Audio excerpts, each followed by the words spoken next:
The corner of Wall and Broad Streets represented the fusion of American capitalism with American government. You could target them both at once. The targeted is to say we are taking on the citadel of American capitalism. We loathe it, we want to overthrow it. Financial centers around the country went on high alert.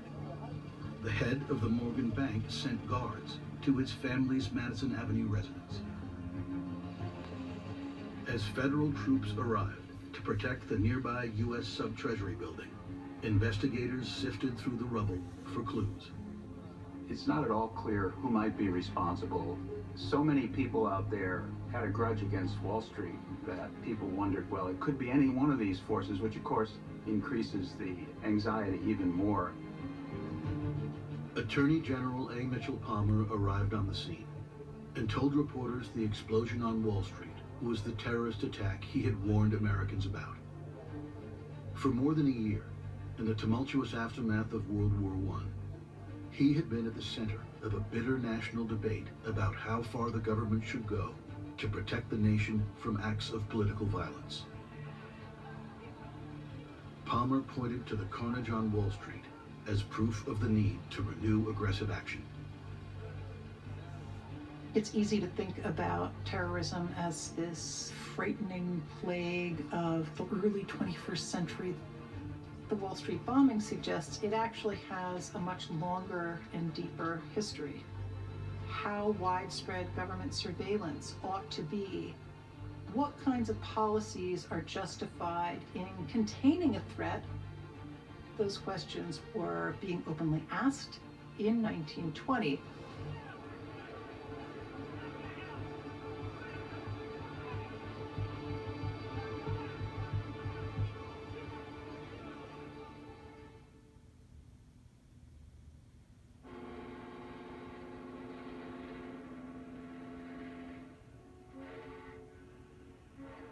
In January 1919, ships carrying thousands of soldiers home from World War I sailed into New York Harbor.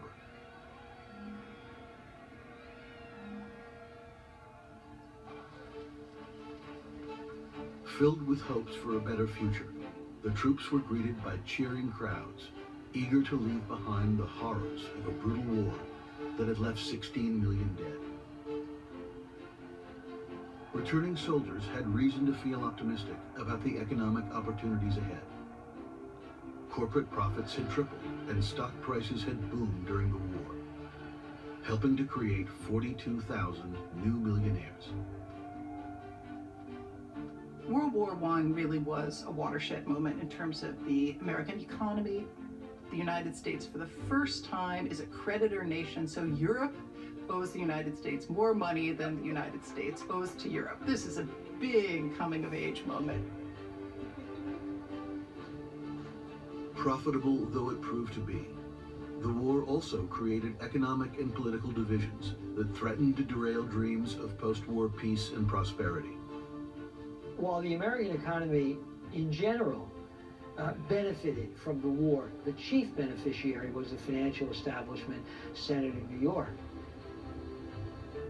There was some pent-up frustration about the fortunes that had been accumulated during the war. There was the sense that it was a rich man's war and a poor man's fight. There was also the bitter legacy of the repression that occurred under the Sedition Act and the Espionage Act. Shortly after American entry into World War I, President Wilson had signed espionage and sedition laws, which made it a federal crime to speak out against the government or the war. The legislation was an unprecedented regulation of free speech that sent thousands to jail and fostered an atmosphere of suspicion. Americans were schooled throughout the entire war in being afraid of things, in being afraid of foreigners, in being afraid of German spies, in being afraid of anyone who wasn't sort of like the majority, which was essentially white, Anglo-Saxon, and Protestant. The president spoke against hyphenated Americans. You shouldn't call yourself German Americans or any other type of hyphenated Americans. The war really ratcheted up that sense of American patriotism, jingoism, if you want to call it that. By early 1919, Americans conditioned to fear Germans were focusing their anxieties on a new global threat: Vladimir Lenin and the Bolshevik revolutionaries, who had seized power in Russia to form a communist state.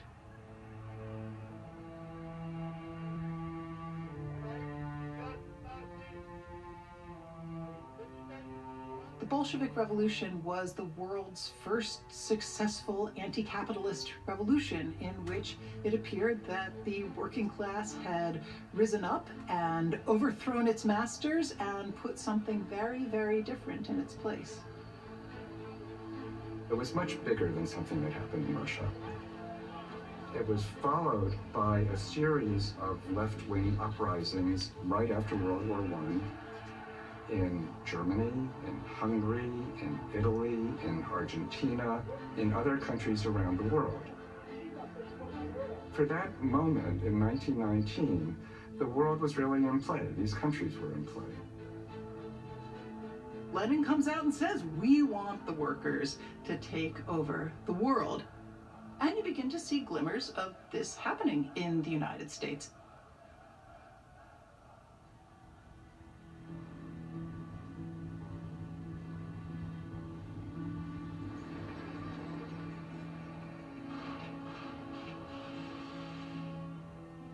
On February 5th, 1919, Seattle Mayor Ole Hansen sent an urgent message to the U.S. Secretary of War. The entire city of Seattle was about to be shut down in the first general labor strike in U.S. history. The strike began 2 weeks earlier. 35,000 shipyard workers had walked off the job demanding higher wages to cope with rising living costs. From the point of view of workers, this was their time. They had sacrificed so much for the war, including their wages, and they had seen their employers gain when they fell behind. In an unprecedented show of solidarity, 25,000 workers from other unions joined the walkout. The entire city was shut down for a few days. The trolleys did not run, other industries did not show up to work, etc. And of course, this really alarmed the powers that be. It raised a specter of what organized labor could accomplish, and it was scary to a lot of people. In the weeks leading up to the strike, pamphlets about the Russian Revolution circulated widely among Seattle's workers. "The Russians have shown you the way out," they read. "What are you going to do about it?" The strike was peaceful and orderly, but Mayor Hansen viewed it as the opening shot in an attempted communist revolution. Seattle's residents braced for civil war, while a local newspaper blamed the riffraff of Europe among the workers for starting it. Hansen threatened martial law, then summoned federal troops to end the strike less than a week after it began. "The time has come," he said, "for the people in Seattle to show their Americanism."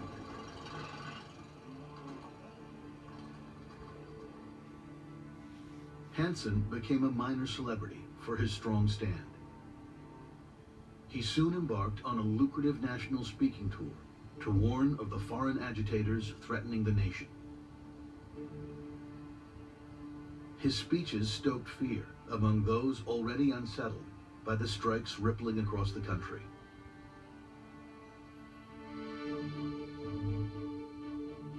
Almost 4 million men and women would join the picket line in the coming year, an average of over 200 strikes a month, threatening to shut down the nation's vital industries. You see a really wide range of demands, and you also see a new kind of revolutionary language taking hold. Workers were questioning the validity of private ownership of industry. Let's let the government keep running the railroads. Let's nationalize the mines. And it really frightens people in the context of believing that somebody might be manipulating them.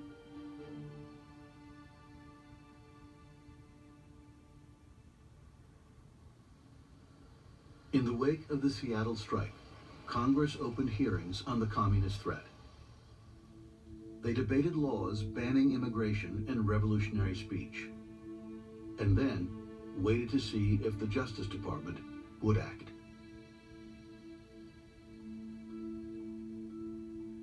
The new Attorney General, A. Mitchell Palmer, didn't want mounting hysteria about the red threat to set his course at the Justice Department. The former Pennsylvania congressman was more interested in promoting the progressive ideals on which he'd built his political career. He was a Democrat on the liberal fringe of the party. When he was in Congress, he introduced legislation to give women the right to vote, to end child labor, to support labor unions. Wilson appointed him Attorney General, not to impose any kind of crackdown against radicals, but because he would be helpful in defusing the tensions that existed during the war.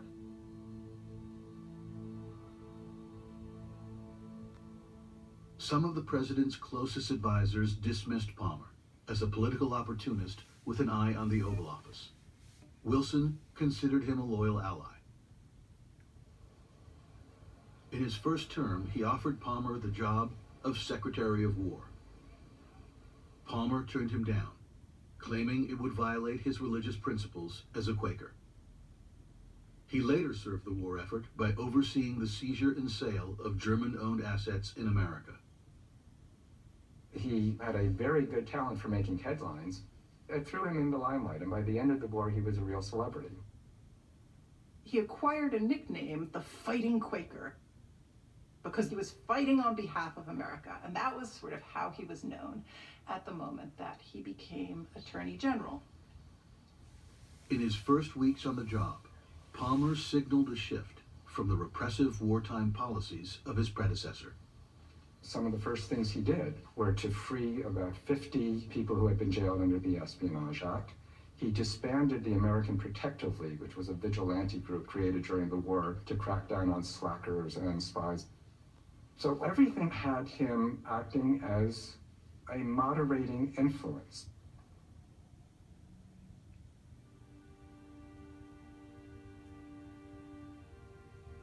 Investigators were impressed by the bomb's cunning design. A wooden tube filled with an acid detonator and dynamite. Concealed in a gift box, the bomb arrived at the office of Seattle Mayor Ole Hansen in late April 1919. An aide to Hansen opened the package, but it failed to detonate. An identical box delivered to the Georgia home of a former U.S. senator blew off the hands of the maid who opened it. In the coming days, federal investigators would discover 28 more bombs, making their way through the U.S. mail, all timed to arrive on May Day, the International Day of Solidarity for radical political groups. The intended recipients included 6 congressmen, 3 cabinet members, Supreme Court Justice Oliver Wendell Holmes, and the nation's preeminent banker, J.P. Morgan, Jr. The targets were very, very prominent capitalists and others who had specifically targeted radicals. It was a sinister and very well-planned plot. One of the packages was addressed to Attorney General A. Mitchell Palmer. This is an enormous scare, and people begin to think, is there an organized conspiracy for revolution in the United States, and are there more bombs on the way? It gave the impression to the country that the radical fringe was escalating the violence to an unacceptable level.